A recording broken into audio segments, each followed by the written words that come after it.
Hello friends, welcome to my channel mister STM India. आज के इस वीडियो में हम लोग बात करने वाले हैं नेटवर्किंग डिवाइसेस के बारे में। इससे पिछले वाले वीडियो में हमने ट्रांसमिशन मीडिया के बारे में देखा था, जिसमें हमने बहुत सारे केबल और कनेक्टर्स के बारे में स्टडी किया था। उससे पिछले वाले वीडियो में हमने ओएसआई मॉडल्स के बारे में देखा था कि कैसे डेटा का फ्लो एक सिस्टम से दूसरे सिस्टम से होके गुजरता है और उसमें हर एक लेयर्स पे क्या क्या काम होते हैं, कैसे डेटा के फॉर्म में चेंजेस होते हैं, ये सारी चीज़ें हमने वहाँ पे देखी थी। आज के इस वीडियो में हम लोग बड़े ही इंपॉर्टेंट टॉपिक को देखेंगे, जो कि है नेटवर्किंग डिवाइसेस, जिसमें हम बहुत सारे नेटवर्किंग डिवाइसेस के बारे में जानेंगे। अगर हमें नेटवर्किंग करनी है तो हमें ये डिवाइसेस बहुत ही मैंडेटरी होते हैं और इसके बिना हम कल्पना भी नहीं कर सकते कि हम एक नेटवर्किंग को कर सकते हैं। ठीक है, तो बिना देरी किए चलिए शुरू करते हैं। Let's start.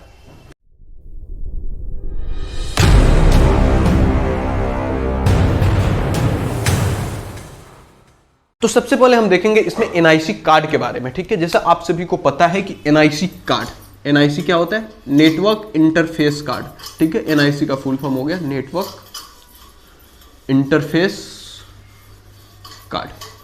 होता है क्या है बेसिकली? एक हार्डवेयर डिवाइस है, ठीक है, जो कि सारे सिस्टमों में क्या होता है? इनबिल्ट होता है, या फिर हम इसको ऊपर से भी क्या करते हैं, उस पर माउंट करते हैं। ठीक है, नेटवर्क इंटरफेस कार्ड। जब भी हम किसी सिस्टम को चाहते हैं कि इसको हम नेटवर्क से कनेक्ट करें, तो उस केस में हमें क्या एक इंटरफेस की जरूरत पड़ती है किसी भी कंप्यूटर में किसी नेटवर्क को कनेक्ट करने के लिए, और उसी इंटरफेस की जो कमी होती है उसको पूरा करता है कौन सा? हमारा नेटवर्क इंटरफेस कार्ड। जैसे कि नाम से ही स्पष्ट है, एनआईसी नेटवर्क इंटरफेस कार्ड एक हार्डवेयर डिवाइस होता है। इसमें क्या होता है? इसमें एक पोर्ट्स होते हैं, इसी पोर्ट्स पे लाके हम केबल कनेक्ट करते हैं और एक केबल के थ्रू क्या होता है, हमारा कंप्यूटर एक वर्क स्टेशन बन जाता है, यानी एक नेटवर्क से कनेक्टेड हो जाता है और उस हम क्या कर सकते हैं, कोई भी काम कर सकते हैं, उसको नेटवर्क के थ्रू हम शेयर वगैरह भी कर सकते हैं। ठीक है, अब एक चीज बताइए, जो हमारा नेटवर्क इंटरफेस कार्ड है ये डिफरेंट टाइप्स में होते हैं। ठीक है, एक तो हमारा क्या होता है, वायर्ड एनआईसी होता है। ठीक है, वायर्ड एनआईसी, जिसको हम इथरनेट भी बोल सकते हैं, इसको हम क्या बोल सकते हैं, इथरनेट भी बोल सकते हैं। ठीक है, इथरनेट। उसके अलावा हमारा क्या होता है, वायरलेस भी होता है। वायरलेस ये हमारा क्या होता है, मतलब बेसिकली दो टाइप्स होते हैं। एक हमारा होता है वायर्ड एनआईसी, जिसको हम इथरनेट बोलते हैं, और दूसरा हमारा क्या हो गया, एक वायरलेस एनआईसी कार्ड होता है। ठीक है, अब एक चीज यहाँ पे देखने के लिए है कि देखो, वायर्ड जो एनआईसी होता है ना, उसमें ज्यादातर हमारा जो केबल यूज होता है वो होता है कौन सा, हमारा यूटीपी या एसटीपी। यूटीपी ही यूज होता है ज्यादातर, यूटीपी या एसटीपी यूज होता है, या फिर यहाँ पे हम अगर फाइबर ऑप्टिक्स केबल भी यूज करते हैं, लेकिन ज्यादातर हमारा यही यूज होता है। तो इसके लिए जो कनेक्टर का टाइप होता है ना, वो हमारा होता है क्या, RJ45 कनेक्टर हम क्या करते हैं, वायर्ड के लिए यूज करते हैं। और वायरलेस आपको पता ही है कि ये वायरलेस होता है, और जो हमारा वाईफाई राउटर्स वगैरह होते हैं उसके थ्रू क्या होता है, ये कनेक्ट होता है। ठीक है, ये हमारा हो गया नेटवर्क इंटरफेस कार्ड। ठीक है, अब एक चीज यहां पे देखने के लिए है कि जो हमारा एनआईसी कार्ड होता है ना, एनआईसी कार्ड के ऊपर एक हमारा मैक एड्रेस होता है। ठीक है, मैक एड्रेस ये सबसे इंपॉर्टेंट है। एनआईसी का सबसे इंपॉर्टेंट पार्ट है क्या, मैक एड्रेस। ये हमारा क्या हो गया, MAC address. MAC address basically एक 48 बिट्स का, 48 बिट्स का एक एड्रेस होता है, एक उसको फिजिकल एड्रेस बोल लीजिए, हार्डवेयर एड्रेस बोल लीजिए, ये होता है। ठीक है, इसको हम क्या बोलते हैं, फिजिकल एड्रेस बोलते हैं, इसको हार्डवेयर एड्रेस भी बोला जाता है। ठीक है, और इसे हम क्या कर सकते हैं, चेंज नहीं कर सकते हैं। हार्डवेयर एड्रेस इसको हम क्या कर सकते हैं, चेंज नहीं कर सकते। और इसकी जो साइज होती है 48 बिट्स की होती है, और इसको हम कौन से फॉर्म में लिखते हैं, हेक्साडेसिमल फॉर्म में लिखते हैं। ठीक है, हेक्साडेसिमल। जैसे आप सभी को पता है कि किसी भी चीज को रिप्रेजेंट करने के लिए बहुत सारे क्या है, नंबर सिस्टम है। जैसे कि अगर आप 1 2 3 4 5 6 7 लिखते हो, तो ये कौन सा है, डेसिमल का फॉर्मेट होता है। ये 1 से 0 से शुरू होता है और कहाँ तक जाता है, 9 तक जाता है। ठीक है, ये हमारा डेसिमल होता है। अगर 0 और 1 के फॉर्म में हम लिख रहे हैं, वो हमारा बाइनरी होता है। वैसे ही हमारा ऑक्टल होता है, जिसमें 0 से लेकर 7 तक नंबर यूज होते हैं। लेकिन हेक्साडेसिमल में क्या होता है, 0 से 9 तक तो यूज होता ही होता है। इसमें A B C D E और F, ठीक है, ए भी यूज होते हैं। 10 ए और 100 मतलब ए कितने हो गए, 6, तो टोटल हमारा क्या हो गया, 16, यानी हेक्साडेसिमल। हेक्साडेसिमल क्या होता है, इसमें यूज होता है। हेक्साडेसिमल का फॉर्मेट मतलब ए भी नंबर होगा और ये दोनों का क्या होता है, कॉम्बिनेशन होता है बेसिकली। जो हमारा मैक एड्रेस होता है ना, उसको हम रिप्रेजेंट करते हैं इसके फॉर्मेट में, mm, बीच में कोलन लगाते हैं, mm, बीच में कोलन, mm, और इधर होता है क्या, SS, और इधर हो गया हमारे SS। ठीक है, या फिर इसको इस फॉर्मेट में भी क्या होता है, कई जगह लिखा होता है mm, बीच में हाइफन का चिन्ह होता है। हाइफन है, इसको माइनस भी बोल सकता हूँ। ठीक है, लेकिन हाइफन ज्यादा उपयुक्त है। ठीक है, इस फॉर्मेट में भी क्या कर सकते हैं, मैक एड्रेस को रिप्रेजेंट कर सकते हैं, ठीक है। और एक चीज यहाँ पे देखिए, ये जो फर्स्ट जो 3 डिजिट है जहाँ पे MM लिखा हुआ है, ठीक है, इसको हम बोलते हैं क्या, manufacturers ID. Manufacturers ID, manufacturers ID का मतलब क्या हुआ, इस NIC कार्ड को किसने बिल्ड किया है, ये उसकी आईडी होती है। जैसे NIC कार्ड रियलटेक का बना हुआ हो सकता है, ठीक है, गीगाबीट का होता है, या फिर मान लो रियल बीट का हो गया, या फिर इंटेल का हो गया, ठीक है। रियलटेक का मान लो है, तो यहाँ पे क्या होगी, रियलटेक की आईडी होगी, यहाँ पे रियलटेक की आईडी होगी यहाँ पे, ठीक है। रियलटेक की आईडी ये प्रोवाइड कौन करता है, तो इसके लिए हमारा कौन सा है, IEEE। एक क्या है IEEE एक इंस्टीट्यूट है, इससे पहले भी हम बहुत सारे वीडियो में बता चुके हैं। Institute of electronics and electrical engineers का एक US का एक ग्रुप है, एक इंस्टीट्यूशन है जो इन्हीं चीज़ों के बारे में क्या करता है, डील करता है। तो वो क्या करता है, ये वाली चीज़ें IEEE क्या करता है, मतलब जो मैन्युफैक्चरर्स होते हैं उस कंपनी को बताता है। और उसके बाद जो ए वाली होती है ना, लास्ट जो 3 डिजिट्स होती है, इसको हम बोलते हैं क्या, सीरियल नंबर या सीरियल आईडी बोल सकते हैं आप इसको, सीरियल आईडी। ए क्या होता है, ए हो गया मैन्युफैक्चरर आईडी और ए हो गया उस NIC कार्ड का सीरियल नंबर, और इन दोनों को कंबाइन करके क्या बन गया हमारा, एक मैक एड्रेस बन गया। और इसको हम क्या कर सकते हैं, चेंज नहीं कर सकते हैं, ठीक है। इसलिए बहुत सारे ऑर्गेनाइजेशन में ना मैक बाइंडिंग करी जाती है, ठीक है। जैसे अगर आप कोई कोर्स परचेज या फिर कोई आपको साइट्स की एक्सेस चाहिए और बहुत ज़्यादा सिक्योरिटी है, तो जो ऑर्गेनाइजेशन आपको क्या करेगा, लैपटॉप वगैरह देगा ना, वो मैक बाइंडिंग कर देता है, यानी जैसे IP अगर बाइंडिंग करेगा, IP चेंज करेंगे तो आप कुछ भी कर सकते हो, लेकिन वो मैक बाइंडिंग होती है, यानी मैक एड्रेस के थ्रू क्या होता है, वहाँ पे एक रिस्ट्रिक्शन लगा दिया जाता है, ठीक है। आशा करते हैं कि आपको NIC और मैक एड्रेस के बारे में पता चल गया होगा। अब सबसे इंपॉर्टेंट बात कि जो हमारा NIC होता है ना, NIC वो हमारा सेकेंड लेयर, OSI लेयर का जो हमारा सेकेंड लेयर होता है ना, उसको बोलते हैं क्या, data link layer. Data link layer पे क्या करता है, काम करता है, ठीक है। अब हम देखते हैं हब के बारे में। हब क्या होता है, हब, HUB, हब, ठीक है। हब से पहले हम देखेंगे रिपीटर क्या होता है। रिपीटर, जब भी हम, आप सभी को पता है कि जब भी डेटा का हम क्या करते हैं, ट्रांसफर करते हैं, या फिर डेटा जब भी ट्रांसमिट होता है ना, तो कुछ डिस्टेंस जाने के बाद से ना उसकी सिग्नल क्या होने लग जाती है, वीक होनी शुरू हो जाती है। वीक होने लगता है, उस टाइम क्या करना पड़ता है, हमें उसको रीजनरेट करने की जरूरत पड़ती है, उसको हमें दोबारा से एम्पलीफाई करने की जरूरत पड़ती है। उस जरूरत को पूरा करने के लिए हम यूज करते हैं किसका, रिपीटर का। रिपीटर क्या करता है, जैसे कोई ऐसे जा रहा है, डेटा ट्रांसमिट हो रहा है, और जहाँ पे वीक होगा ना, वहाँ पे हम रिपीटर का यूज करेंगे। ये उस सिग्नल को रीजनरेट कर देता है, उसको एम्पलीफाई कर देता है, जिससे कि जो उसकी सिग्नल की स्ट्रेंथ है वो क्या होती है, बनी रहती है, ठीक है, रिपीटर। और रिपीटर हमारा काम करता है कौन से लेयर पे, फर्स्ट लेयर। जो हमारा फर्स्ट लेयर है वो कौन सा है, फिजिकल लेयर पे हमारा क्या, रिपीटर काम करता है, फिजिकल लेयर पे। और यहाँ पे क्या होते हैं, बेसिकली 2 पोर्ट्स होते हैं। कितने पोर्ट्स होते हैं, 2 पोर्ट्स होते हैं रिपीटर में। पहला पोर्ट जो होता है वो हमारा इन का होता है, और दूसरा पोर्ट किसका होता है, आउट का होता है, ठीक है। अब हम देखते हैं हब के बारे में। हब भी रिपीटर की तरह किस पे काम करता है, फिजिकल लेयर पे ये भी काम करता है, ठीक है। हब भी 4 पोर्ट, 8 पोर्ट, 12 पोर्ट ऐसे पोर्ट्स में अवेलेबल होते हैं, ठीक है। और हब बेसिकली काम क्या करता है, हब का यूज करते हैं हम बहुत सारे सिस्टम को क्या करने के लिए, कनेक्ट करने के लिए, एक साथ कनेक्ट करने के लिए। जैसे मान लो एक हब है, इसमें 4 पोर्ट है, तो 4 सिस्टम को हमने एक साथ क्या कर दिया, नेटवर्किंग कर दिया। नेटवर्किंग करने के बाद ये चारों सिस्टम एक दूसरे से क्या कर सकते हैं, कम्युनिकेट कर सकते हैं। 1 2 3 4, और ये हमारा क्या हो गया, हब, एक दूसरे से कम्युनिकेट कर सकते हैं। ये क्या करेगा, जैसे अगर मान लो एक को डेटा ट्रांसफर करनी है तो वो 4 को भेज सकता है, 3 2 को भेज सकता है, मतलब ये सारे आपस में कम्युनिकेट कर सकते हैं। लेकिन हब की सबसे बड़ी कमी यह है कि इस पे किसी का कंट्रोल नहीं होता है, ठीक है। ये क्या है, मतलब एक सिंपल नेटवर्किंग डिवाइस समझ लो आप, ठीक है। जैसे मान लो अगर एक को क्या करना है, डेटा भेजना है, तो एक क्या करेगा, हब को दे देगा डेटा। मान लो हमारे यहाँ पे डेटा हो गया, और इसको क्या कर रहा है, इसने कंप्यूटर 1 ने हब को भेज दिया। हब क्या करेगा, इस डेटा को 2 को भी भेजेगा, 3 को भी भेजेगा, 4 को भी भेजेगा, कि भाई ये डेटा इसने भेजा है, ये आपका है तो रख लो। और ये जिसका होगा वो क्या कर लेता है, रख लेता है। यानी ये डेटा को क्या कर देता है, मल्टीकास्ट कर रहा है, एक भेज रहा है और ये सबको क्या कर रहा है, भेज दे रहा है, ठीक है। तो ये हमारा हब इस तरह से काम करता है, ठीक है। हब के भी बहुत सारे टाइप्स होते हैं। पहला हमारा टाइप होता है क्या, एक्टिव हब्स। एक्टिव हब हो गया, पैसिव हब हो गया, और तीसरा हमारा क्या होता है, इंटेलिजेंट हब होता है, इंटेलिजेंट, ठीक है। एक्टिव हब को किसी डेटा मतलब पावर सप्लाई की जरूरत नहीं होती है, ठीक है। इसके पास खुद का पावर सप्लाई होता है, ठीक है। लेकिन पैसिव हब अपने पावर के लिए दूसरे पे डिपेंडेंट होता है। बाकी के नोड से क्या कर सकता है, पावर यूज करता है, ठीक है। इसको अपने पावर सप्लाई नहीं होती है इसके पास। इंटेलिजेंट हब क्या होता है, इसमें कुछ इंटेलिजेंस मिक्स कर दी जाती है ताकि ये जो मल्टीकास्ट कर रहा है उसको क्या किया जा सके, कम किया जा सके, क्योंकि जितना ज्यादा मल्टीकास्ट करता है उतना ही ज्यादा इसमें कॉलिजन डिटेक्ट करते हैं। अब हम देखते हैं स्विच के बारे में।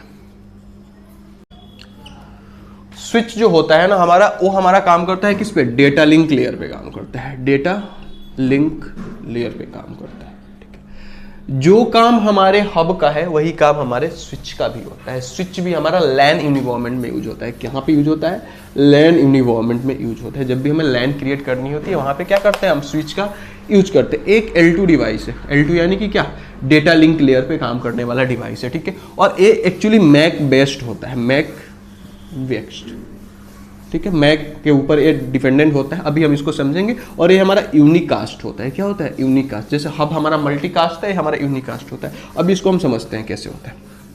जैसे ये हमारा क्या हो गया, स्विच हो गया, ठीक है। इस स्विच से हमारे बहुत सारे क्या है, सिस्टम कनेक्टेड है, बहुत सारे क्या है, सिस्टम कनेक्टेड है। अब क्या करेगा, मान लो यहाँ पे 1 2 3 4 ये हमारा पहला सिस्टम। पहला सिस्टम को क्या भेजना है, कोई डेटा ट्रांसफर करना है, कोई डेटा क्या करना है, स्विच को ट्रांसफर करना है। तो जब वो स्विच को ट्रांसफर करेगा तो फ्रेम के रूप में ट्रांसफर करता है। किसके रूप में, फ्रेम के रूप में, ठीक है। अब देखिए जो हमारा हब है वो किसके फॉर्म में करता है, बीट के फॉर्म में डेटा ट्रांसफर करता है, ठीक है। एक किसके फॉर्म में करता है, फ्रेम के फॉर्म में डेटा ट्रांसफर करता है। और जो ये हमारा फ्रेम है ना, इसका एक फॉर्मेट होता है, वो फॉर्मेट ऐसे होता है हमारा, ठीक है। फॉर्मेट, एक फ्रेम के अंदर 4 पार्ट्स होते हैं, ठीक है। पहले में क्या होता है, जो हमारा सेंडर है उसका मैक आईडी होता है। दूसरा हमारा क्या है, रिसीवर है, उसका यहाँ पे मैक होता है। तीसरा जो हमारा एक्चुअल डेटा है वो होता है। और चौथा में हमारा क्या होता है, CRC होता है, ठीक है। अब इन चारों चीज़ों को हम समझते हैं। एक क्या है, एक फ्रेम है, सेंडर मैक एड्रेस, यानी कि मान लो हमारा एक है ना, एक सेंड कर रहा है तो एक की मैक एड्रेस होगी कि एक ने भेजा है। भेजना है किसको है, मान लो 3 को भेजना है तो यहाँ पे 3 की मैक एड्रेस होगी। डेटा जो हमारा एक्चुअल डेटा है वो हमारे यहाँ पे क्या होगा, डेटा होगा। और CRC क्या होता है, साइक्लिक रिडंडेंसी चेक, इसका फुल फॉर्म होता है साइक्लिक रिडंडेंसी चेक। CRC का बेसिकली काम होता है किसका, एरर कंट्रोल का। अब देखो क्या हो गया, जब अगर 1 से 3 को भेजना है तो 1 इस फ्रेम को स्विच को भेजेगा। स्विच क्या करेगा, अरे देखेगा, अरे तो 1 से आया है, भेजना किसको है, 3 को भेजना है। तो इन दोनों को ना भेज के एक किसको भेजेगा, सिर्फ 3 को भेजेगा। तो इसी वजह से इसको क्या बोलते हैं कि यूनिकास्ट करता है, ठीक है। और हमारा किस पे काम करता है, डेटा लिंक लेयर पे काम करता है, ठीक है। वैसे ही स्विच के अलावा एक और हमारा डिवाइस होता है क्या, ब्रिज। ब्रिज क्या करता है, ब्रिज 2 लैन को आपस में कम्युनिकेट करता है, ठीक है। 2 लेन को आपस में, जैसे कि इसका नाम है ब्रिज। जैसे मान लो एक हमारा लैन ए हो गया, एक हमारा लैन ए हो गया। और ब्रिज क्या करेगा, ए लैन किसके थ्रू कनेक्टेड है, स्विच के थ्रू। बहुत सारे सिस्टम है, स्विच है, बहुत सारे सिस्टम कनेक्टेड है। इन दोनों के बीच अगर हम ब्रिज लगा दे तो ये दोनों क्या हो जाएंगे, आपस में कनेक्ट हो जाएंगे। लेकिन इन चीजों के लिए एक शर्त ये है ब्रिज के केस में कि दोनों सेम प्रोटोकॉल का यूज कर रहे हो डेटा ट्रांसफर के लिए, ठीक है, तभी ब्रिज काम करता है। अब हम आ जाएंगे राउटर के लिए, ठीक है। अब हम आ जाएंगे किस पे, राउटर पे। अब राउटर क्या करता है, यहाँ पे तो 2 लाइन को एक कनेक्ट कर दे रहा है ब्रिज, लेकिन यहाँ पे एक कंडीशन लगा दी है, सेम प्रोटोकॉल यूज करने चाहिए और दोनों लाइन ही होना चाहिए सिमिलर। लेकिन राउटर क्या करता है, राउटर एक इंटरनेटवर्किंग डिवाइस है। इंटरनेटवर्किंग भैया ये क्या होता है, इंटरनेटवर्किंग। इंटर मतलब क्या होता है, अलग अलग, यानी 2 नेटवर्क को क्या करता है, आपस में कम्युनिकेट करने का काम करता है, इसलिए इसको बोलते हैं इंटरनेटवर्किंग। एक चीज मैं यहाँ पे आप लोगों को बताना चाहूंगा, इंटरनेट और इंट्रानेट, यहाँ पे 2 चीजें होती है, इंटरनेट और इंट्रानेट। इंट्रानेट यानी कि एक नेटवर्क के अंदर ही जो चीजें होती है उसको बोलते हैं इंट्रानेट, यानी इंट्रानेट एक लैन का टाइप हो गया। इंटरनेट यानी कि 2 डिफरेंट लैन की बात हो रही है यहाँ पे, ठीक है। तो आप समझ जाओ, इंटरनेट यानी कि 2, इंटर यानी कि क्या, अलग अलग, नेट मतलब नेटवर्क, अलग अलग नेटवर्क। इंट्रा यानी कि एक नेटवर्क के अंदर ही इंट्रा बोलते हैं, ठीक है। ये हमारा इंट्रानेट और इंटरनेट के बीच का डिफरेंस हो गया, ठीक है। अब देखिए राउटर क्या करता है, इंटरनेटवर्किंग करता है, ठीक है। और ये कौन से लेयर पे काम करता है, ये हमारा L3 लेयर, जो हमारा कौन सा है, नेटवर्क लेयर पे काम करता है। राउटर हमारा किस लेयर पे काम करता है, राउटर नेटवर्क लेयर पे काम करता है। ठीक है। और राउटर जब हमारा नेटवर्क लेयर पे काम करता है तो एक कौन सा वेस्ट होता है, ये हमारा प्रोटोकॉल यूज करता है कौन सा, आईपी एड्रेस यूज करता है राउटर, ठीक है। अब एक चीज बताइए, ये हमारा क्या हो गया, एक राउटर हो गया, ठीक है। अब हम आपको डायग्राम बना के समझाते हैं बेसिकली काम क्या करता है। सबसे पहले एक हमारा नेटवर्क हो गया, क्या ये हमारा हो गया क्या, स्विच, ठीक है। ये हमारा नेटवर्क हो गया एक, ठीक है। और ये हमारा राउटर से कनेक्टेड है, ये हमारा हो गया दूसरा राउटर, और ये हमारा दूसरा नेटवर्क हो गया क्या, स्विच लगा है, और इसमें हमारा बहुत सारा नेटवर्क है। अगर मान लो ये हमारा दिल्ली में है, ये हमारा मुंबई में है, ठीक है। अब इन दोनों के बीच में कम्युनिकेशन करवाना है तो इसके बीच में क्या यूज करेंगे, हम राउटर यूज करेंगे। इस लेन को इस लेन से कनेक्ट करना है तो हमारा इंटर नेटवर्किंग डिवाइस जो हमारा राउटर है वो क्या होगा, यहाँ पे यूज होगा। ये हमारा जो होता है ना राउटर, सबसे इंटेलिजेंट डिवाइस होता है, राउटर हमारा सबसे इंटेलिजेंट डिवाइस होता है, ठीक है। और इसमें क्या होता है, जो हमारा डेटा किधर से फ्लो करेगा ना, इसके लिए एक राउटिंग टेबल होती है राउटर के पास, क्या होती है, राउटिंग टेबल होती है। इस टेबल में क्या करता है, ये अपने रास्तों की सूची रखता है। प्योर हिंदी में बताएं तो जो भी मार्ग से डेटा जाता है उसकी क्या एक सूची बना कर रखता है, इसी को हम बोलते हैं क्या, राउटिंग टेबल। अब ये राउटिंग उसको बताई कैसे जाती है कि कैसे भाई तुम जाओगे और कैसे तुम्हारा डेटा फ्लो होगा, तो इसके लिए हम यूज करते हैं क्या, राउटिंग का, राउटिंग, ठीक है। राउटिंग में क्या होता है, दो तरह से राउटिंग की जाती है। एक तो स्टैटिक राउटिंग होता है, स्टैटिक राउटिंग में हम मैनुअली बताते हैं कि यहाँ से यहाँ जाओगे, यहाँ से यहाँ जाओगे और वहाँ से वहाँ जाओगे, ठीक है, इसको हम स्टैटिक बोलते हैं। दूसरा होता है हमारा क्या, डायनेमिक। अब डायनेमिक में क्या होता है, डायनेमिक में हम कुछ रास्ता नहीं बताते, उसमें प्रोटोकॉल्स काम करते हैं। प्रोटोकॉल्स क्या काम करते हैं, प्रोटोकॉल। सबका प्रोटोकॉल्स का अपना एक एल्गोरिदम होता है, उसी एल्गोरिदम के बेस पे क्या होता है, वो प्रोटोकॉल्स काम करते हैं। जैसे राउटर इंफॉर्मेशन प्रोटोकॉल है, रिप, ठीक है, इसका एल्गोरिदम अलग होता है। OSPF है, इसका एल्गोरिदम अलग होता है, ठीक है। तो अपने जो एल्गोरिदम पे बने हैं ना ये प्रोटोकॉल, जिस प्रोटोकॉल के थ्रू आप करोगे उसी प्रोटोकॉल के एल्गोरिदम के हिसाब से क्या होगा, डेटा का ट्रांसफर होगा। तो राउटिंग दो टाइप को होते हैं, स्टैटिक और क्या, डायनेमिक, हो गया। एक नेटवर्क से जब हम दूसरे नेटवर्क में जाते हैं ना, तो हमें एक चीज को फेस करना होता है, वो होता है हमारा क्या, गेटवे। अब गेटवे क्या है भैया, गेटवे का कंसेप्ट ये है कि जब भी हमें किसी दूसरे नेटवर्क के सिस्टम से कम्युनिकेट करना है ना, तो हमें क्या वहां तक जाने के लिए एक रास्ते से होकर गुजरना पड़ेगा। जैसे अगर मान लो मैं इस कमरे में हूं, अगर इससे मुझे बाहर निकल के दूसरे के कमरे में जाना है तो मैं कैसे जाऊंगा, इस दीवार से होके तो नहीं जाऊंगा ना, उसके लिए एक गेट की जरूरत पड़ती है, यानी वो गेट से होके क्या होता है, जाना पड़ता है। उसी को हम क्या बोलते हैं, गेटवे डिवाइस बोलते हैं। क्या बोलते हैं, गेटवे डिवाइस बोलते हैं। जब भी हम डेटा का ट्रांसफर करते हैं वो हमारा एक डिवाइस से होके जाता है, ठीक है। तो ऐसा बोल लीजिए किसी भी दूसरे नेटवर्क में जाने के लिए वो हमारा क्या होता है, एक इंटरफेस होता है, गेटवे। और एक चीज यहाँ पे ध्यान देने वाली है, जो हमारा गेटवे होता है ना, वो OSI लेयर्स के हर एक लेयर्स पे क्या होता है, काम करता है। वैसे ही हमारा एक सेकेंड थिंग्स हो गया फायरवॉल। फायरवॉल क्या होता है, फायरवॉल भी एक नेटवर्किंग डिवाइस है जो बेसिकली सिक्योरिटी पर्पस के लिए यूज करते हैं हम, ताकि हम वहाँ पे एक फिल्टर लगा सके जो हमारे अनऑथराइज्ड साइट से उसको ब्लॉक कर सके। जो हमें जरूरत है उसी चीज़ों को क्या है, हम अपने नेटवर्क में प्रवेश करने दें या फिर हमारे नेटवर्क से दूसरे नेटवर्क में क्या हो, वो ट्रांसफर हो, तो उसके लिए हम फायरवॉल का यूज करते हैं। अब जो सबसे बेसिक क्वेश्चन हर एक इंटरव्यू में हर एक चीज़ों में पूछा जाता है कि हब, स्विच और राउटर, इन तीनों के बीच में क्या डिफरेंस है, तो अभी हम इन तीनों के बीच में डिफरेंस को देखते हैं। ये सबसे इंपॉर्टेंट क्वेश्चन है इंटरव्यू के पर्पज से भी, और आपको ये जानना बहुत जरूरी है कि हब, स्विच और राउटर के बीच में क्या डिफरेंस होते हैं। सबसे पहली चीज हम देखेंगे कि ये कौन से लेयर पे काम करता है, OSI लेयर पे। यहाँ पे हम OSI का लेयर देखेंगे, ये हमारा होता है लेयर 1 फिजिकल लेयर पे हमारा हब काम करता है।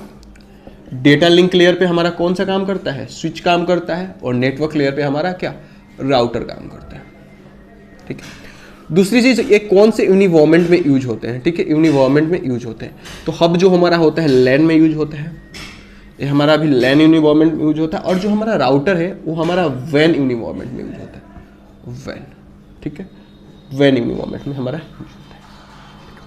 तीसरी चीज, इसमें हमारा डेटा का जो फॉर्म होता है ना, वो क्या होता है, हब में डेटा का फॉर्म होता है किसमें, बिट में होता है, ठीक है।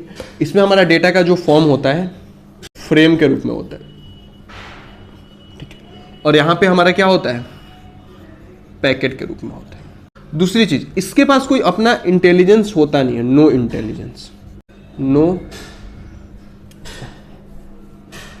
इंटेलिजेंस। हब के पास अपना कोई इंटेलिजेंस नहीं होता। ये हमारा स्विच क्या है, इंटेलिजेंट डिवाइस है। और ये हमारा क्या है, मोस्ट इंटेलिजेंट है हमारा राउटर, मोस्ट इंटेली। अब बात करते हैं हम कॉस्ट को लेकर, ठीक है। अब हमारा हो गया क्या, कॉस्ट।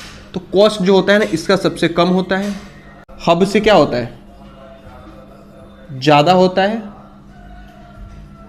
बट राउटर से क्या होता है, कम होता है। और ये क्या होता है, सबसे ज्यादा कॉस्टली होता है, कॉस्टलीएस्ट, ठीक है। ये हमारा क्या होता है, कॉस्टलीएस्ट होता है।